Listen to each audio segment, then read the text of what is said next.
오늘은 사도행전 15장 1절로 29절을 통하여서 부름받은 자입니까? 다시 말하면 축약하면 소명자입니까? 라는 제목으로 은혜를 나누고자 합니다. 오늘은 73주년을 맞이하는 6.25 날이기도 합니다. 저는 6.25 때 4살밖에 되지 않았고, 그러나 20대에는 군대에 가서 월남전에 참전을 했었습니다. 아직 젊은 세대들이나 후세대들은 그 전쟁의 아픔을 잘 모를 거예요. 어려서 6.25를 그냥 어른들이 하는 것이지만 굴 속에 숨고 피하고 하는 이런 광경 속에서 두려움과 공포를 느꼈다면, 월남전에서는 전쟁이, 즉 월남에서의 동족끼리 전쟁이 얼마나 비참하고 정말 민족의 치욕적인 역사인가 하는 것을 현장에서 보고 목격하고 했기 때문에 다시는 이 땅에 6.25와 같은 동족 상잔의 비극이 재현되지 않도록 기도해야 될 줄로 믿습니다.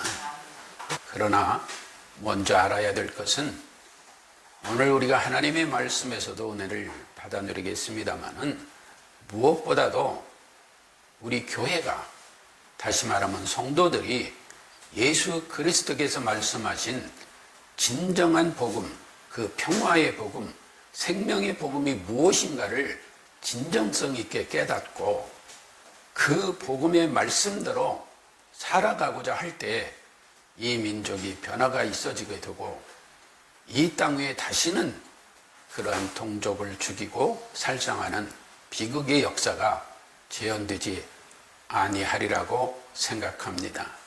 따라서 우리가 이 예배 한 시간을 통하여 하나님의 말씀을 듣고 예배에 참여했다라는 그런 마음가짐만 가지지 말고, 하나님께서 성경을 통하여 우리에게 주시는 그 메시지, 그 말씀이 무엇인가 하는 것을 깊이 새겨듣고 그 뜻을 따라 살아가고자 하는 우리들이 되어져야 될 줄로 믿습니다.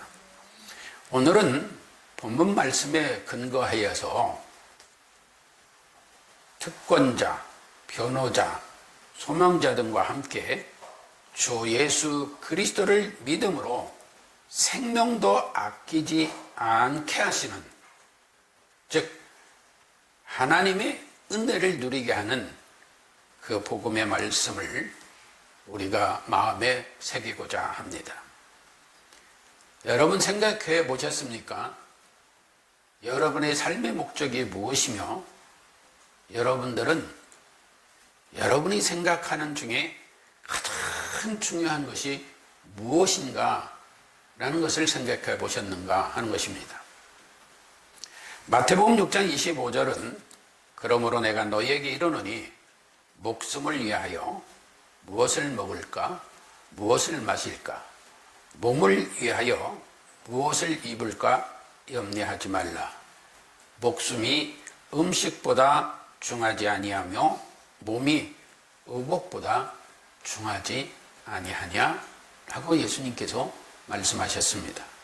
그런데 우리는 우리의 목숨보다 뭐예요? 지금 무엇을 먹을까, 무엇을 마실까, 무엇을 입을까, 의식주 문제에 모든 생각이 집중되어지고 또 생활도 거기에 몰입되어지는 삶을 살아가고 있는 것은 아닌가 하는 것을 생각해 보게 됩니다.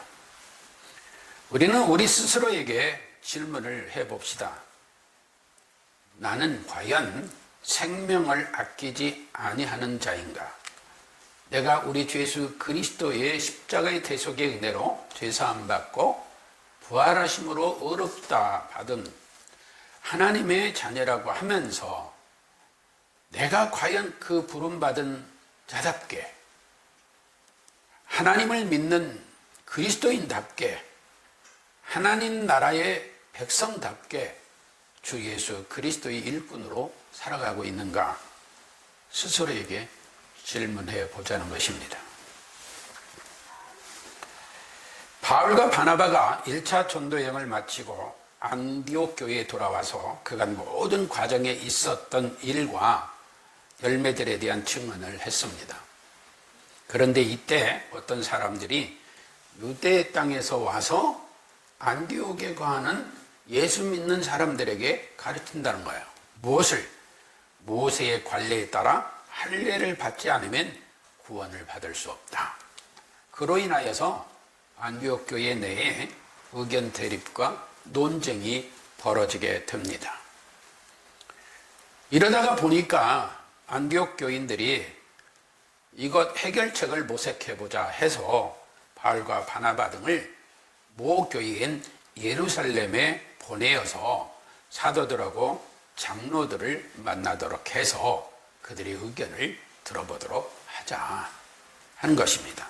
이에 바울과 바나바는 베니게와 사마리아를 경유하여 이방인들의 주께 돌아온 일을 말하며, 다시 말하면 그 복음을 전하며 형제들에게 그 기쁨을 알게 하고 예루살렘으로 향했습니다.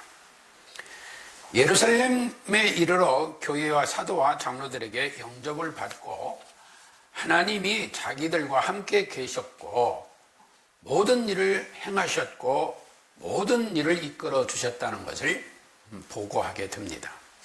그런데 이때도 갑자기 예루살렘 교회에서도 바리새인 중에서 예수 그리스도를 영접하고 예수님을 믿게 된 어떤 사람이 일어나서 말합니다. 이방인에게 할례를 주고 모세의 율법을 지키라 명하는 것이 마땅하다라는 주장을 아주 강력하게 하게 됩니다. 여러분,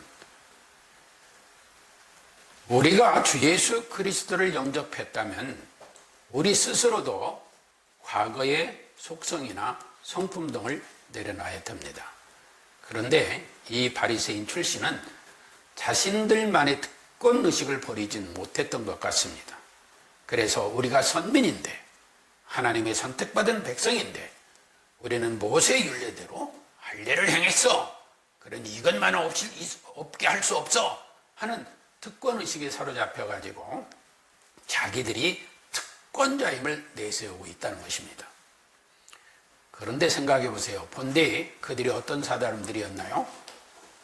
떠돌이 유랑민들, 정말 보잘것없는 사람들 아니었나요? 유대인들은 나라도 없고 땅도 없고 떠돌이들이었어요. 그런데 하나님이 선택했다고 유대 땅에 정착하면서 이게 우리 땅이야 했던 장본인들이에요. 그러한 자들이 하나님의 선민이라고 하면서도 하나님의 이름을 앞세워가지고 남의 땅을 빼앗고 자기들만이 선민이여 특권의식을 가졌던 그것들을 내버리지 못하고 하나님이 왜 자신을 부르시고 예수 믿게 했는가도 망각하고 망나니같이 오히려 모세의 율례를 주장하면서 할례를 행해야 된다고 외치고 있는 거예요. 저는 이 내용을 보면서 이 바리새인이야말로 그가 예수 그리스도를 믿는다 하면서 도리어 하나님을 모독하는 사람이 아닌가 하는 생각을 가져보게 됐습니다. 하나님께서 구원의 특권을 유대인에게만 허락한 것이 아니라 주 예수 그리스도를 믿는 모든 이에게 주어진 것이 특권입니다. 그런데 이들은 자신들의 유대인이요 선민이요 하는 그 특권의식에 사로잡혀서 그런 것들을 내려놓지 못하는 거예요. 사도행전 4장 12절은 이렇게 이러합니다. 다른 이로서는 구원을 얻을 수 없나니 천하 인간이 구원 얻을 만한 다른 이름을 우리에게 주신 일이 없음이니라 하였더라. 이것이 이 말씀과 무슨 상관인데 생각할 수 있죠. 그러나 이 말씀의 내용 속에는 뭐가 담겨 있느냐? 구원은 오직 예수. 그 얘기예요. 그러면 이 말이 뭐냐? 이 말씀은 그 외에 어떤 방법이나 어떤 의식으로도 절대 구원받지 못한다는 함의가 담겨져 있다 이 말이에요. 근데 그것은 싹 무시하고 그것은 의식이나 이런 건 그대로 남고 예수만 믿으면 돼. 이러고 있다는 얘기가 밖에 안 되는 거예요.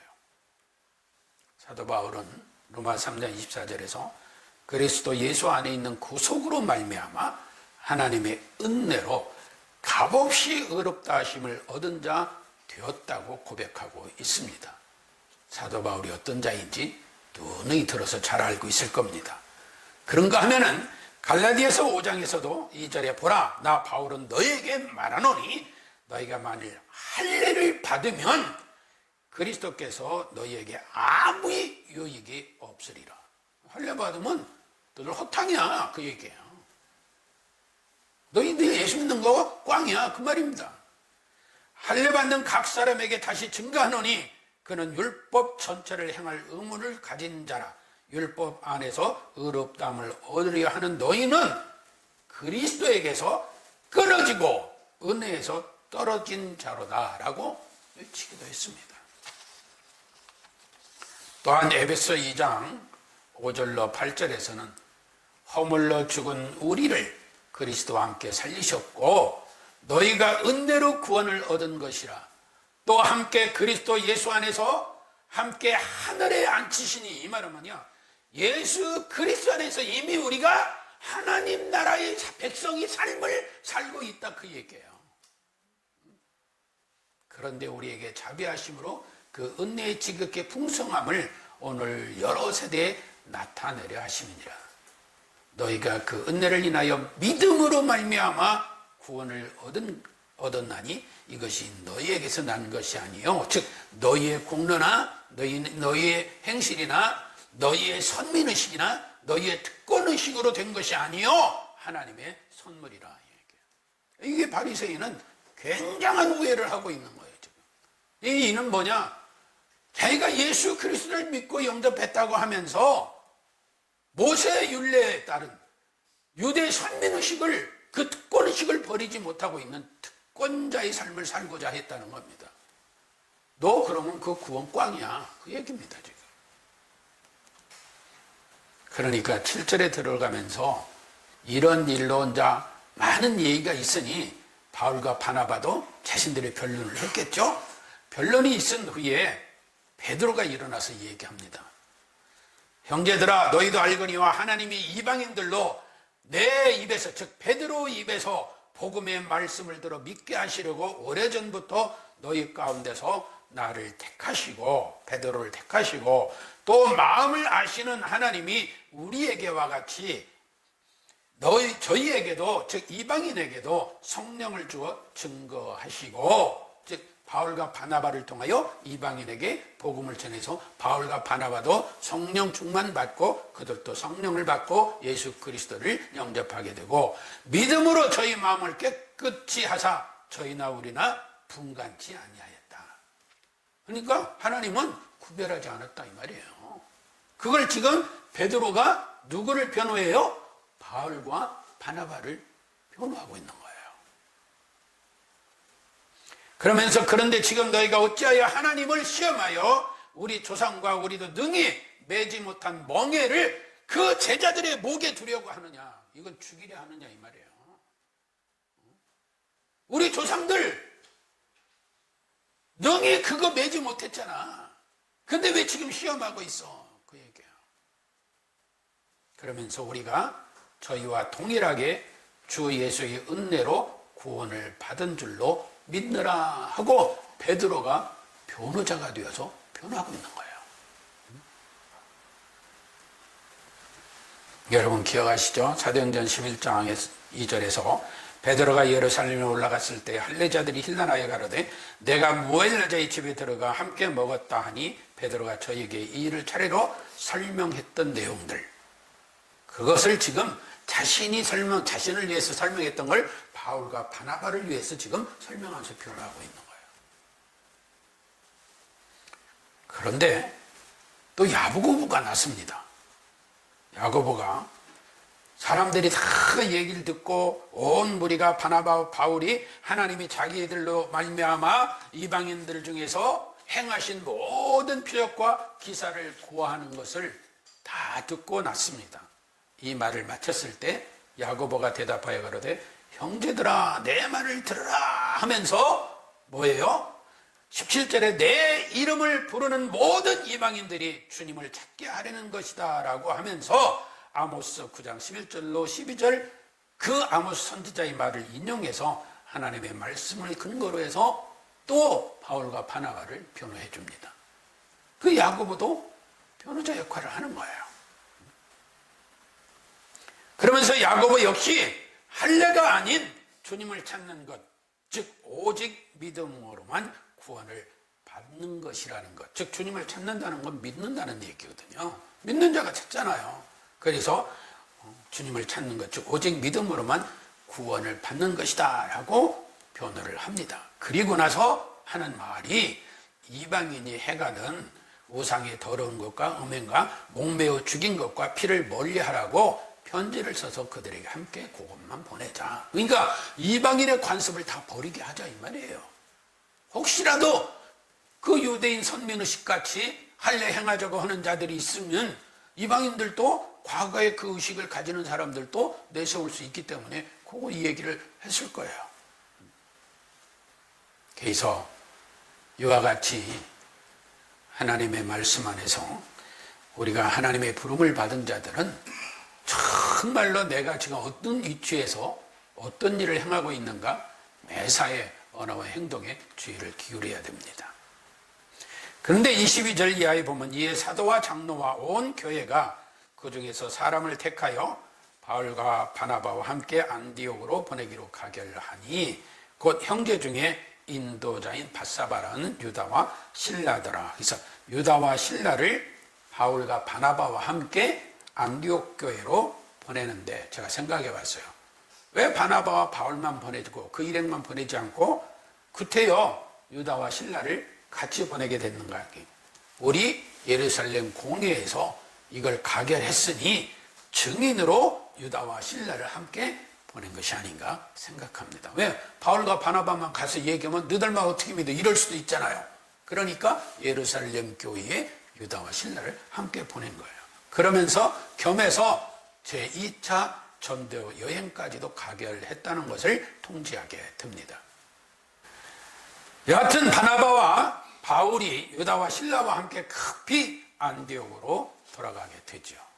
여기서 우리 개혁성경이나 개혁개정이 26절을 25절에 함께 포함하고 있는 걸로 기록되어 나오게 됩니다. 그런데 바른성경, 표준세번역, 현대어, 한글 킹제임스, 쉬운성경, 새한글 성경, 천주교 주교의 성경이나 또 뇌슬판 헬라어 원문이나 스테판 헬라어 원문이나 다 25절, 26절을 구별을 해놓고 있어요. 구분은 해놓고 있어요. 그리고 혹이라도 제도권 밖에 이단자들이나 사이비들이 봐라! 개혁성경, 너는 개혁개정 엉터리잖아! 이런 얘기 할 수 있잖아요. 그런데 번역자들이 이거 모르고 그렇게 했을까요? 아니에요. 여러분, 26절이 25절에 포함됐느냐 안 됐느냐 이게 중요한 게 아니고 중요한 내용은 어디에 있느냐 거기에 있는 것이 아니라 26절 말씀에 하나님의 일꾼으로 선택된 하나님의 백성들이 생명 즉 목숨까지도 바친 자들로 선택되었다는 데 관심을 기울여야 됩니다. 뭐 26절이 25절을 왜 포함했어? 왜 딴 데는 나눠져 있는데 왜 그랬어? 그게 뭐가 중요해요? 핵심은 하나님의 뜻은 뭐예요? 바울과 바나바, 현대어 성경은 유다와 실라를 얘기한 걸로 되어 있는데 대부분 번역 성경들이 바울과 실라를 지칭하고 있습니다. 뭐예요? 그들은 복음 전도를 위하여 예수 그리스도의 이름 전파를 위해서 생명까지도 바친 자들로 선택되었다는 것을 말씀해주고 있습니다. 여러분들은 성도라고 하니까 나는 성도지 부름받은 자 아니야. 아니요. 성도도 다 부름받은 자입니다. 나는 성도니까 소명자 아니야. 아니요. 여러분도 하나님께 다 부름받아 예수 믿고 은혜로 구원받은 하나님의 일꾼이요 백성들입니다. 목사인 저도 여러분과 똑같은 거예요. 단 교회 안에서 교회의 질서상 서원철 목사를, 즉 목사들을 통하여 강론을 하도록 교회법이 정해져 있기 때문에 그럴 뿐이지 하나님 앞에서는 여러분과 저나 똑같은 성도입니다. 그런데 나는 부름받은 자 아니에요. 나는 소명자 아니에요. 나는 일꾼 아니에요. 아니요. 그래서는 안 돼요. 하나님의 말씀이 나에게 무엇을 말씀하고 있는가를 생각하고, 제가 생명을 바칠 수 있느냐고, 제게 생명을 바칠 수 있느냐고 물으신다면, 저도 주 예수 그리스도의 일꾼이니 하나님의 뜻이라면 그리하겠습니다 라는 고백이 있는 신앙인들이 되어져야 될 줄로 믿습니다. 기억하시죠? 사도행전 14장 22절에 제자들의 마음을 굳게 하여 이 믿음에 거하라 권하고, 우리가 하나님 나라에 들어가려면 많은 환난을 겪어야 할 것이라고 사도 바울이 한 이야기 말입니다. 즉 사도 바울을 통해서 하나님께서 하신 말씀, 여러분, 그들은 사도니까 많은 환난을 겪어야 되고, 서원철 목사는 목사니까 환난을 겪으면 안 되고, 여러분은 성도니까는 절대로 안 되고, 그런 거 아니에요. 이 말씀은 모두에게 적용되는 거예요. 그렇다고 다 환난을 겪냐? 그건 아니에요. 하나님께서 일하시는 과정에 그런 일을 겪을 수 있다라는 얘기입니다.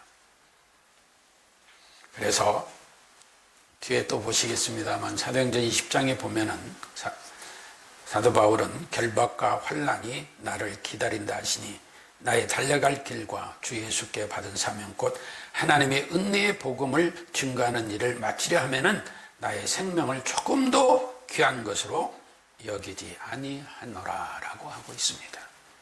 이게 우리 오늘날 한국교회 성도들이 이런 마음을 가지면 대한민국은 동족상전의 비극 다시는 없습니다. 그런데 자신만이 선민이요, 나는 기독교이니까 그들을 배격하고 나는 예수 믿는 선택받은 특권자이니까 이런 의식을 가지게 되면 무서운 일이 생길 수도 있어요.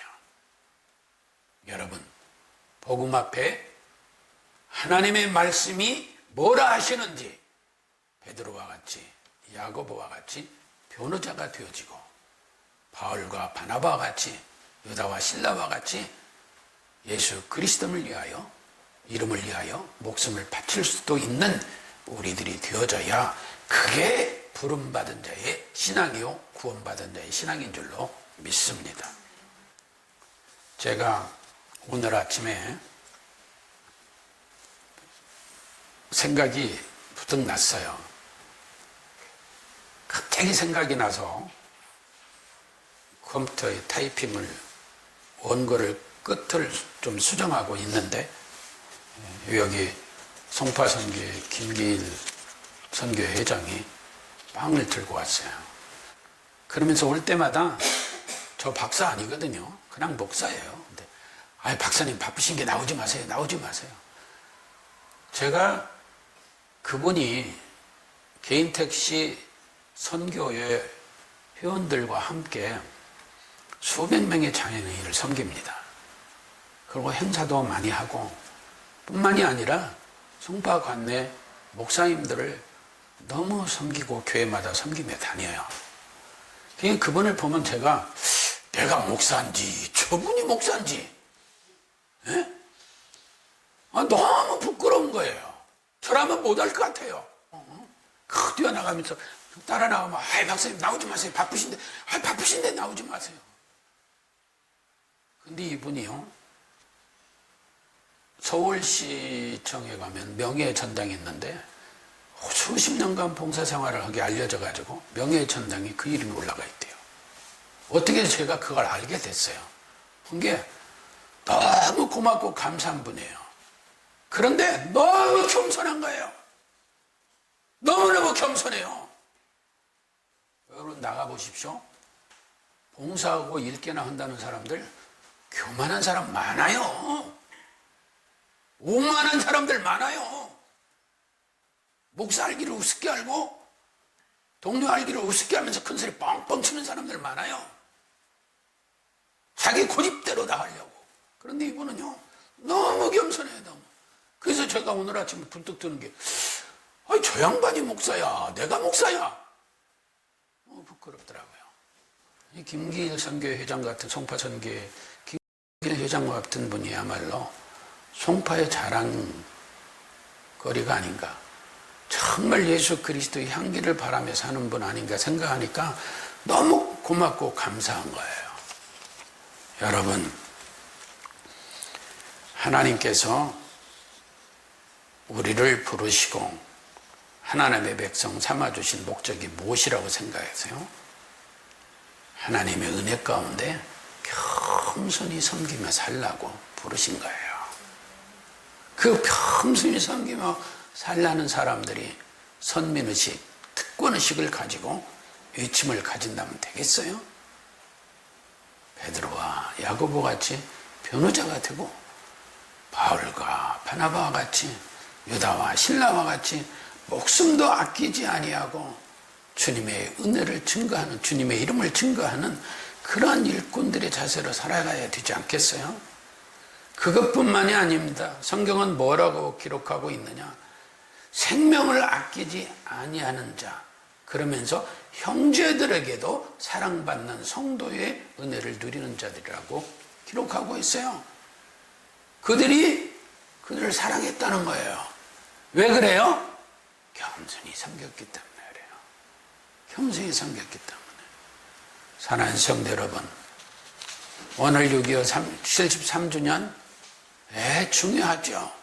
그러나 우리가 예수 그리스도의 이름을 위하여 생명이라도 내놓겠다는 겸손한 섬김이 있을 때 주위 사람들이 우리를 사랑하게 되고 성도 간에도 서로 사랑하게 되는 줄로 믿습니다. 여기에 분쟁이 어디 있고 전쟁이 어디 있겠습니까? 따라서 우리가 예수 그리스도 안에서 부름받은 자인 것을 잊지 마시고 그리스도의 향기를 바라며 사는 겸손히 섬기며 살아가는 우리들이 되어야 될 줄로 믿습니다.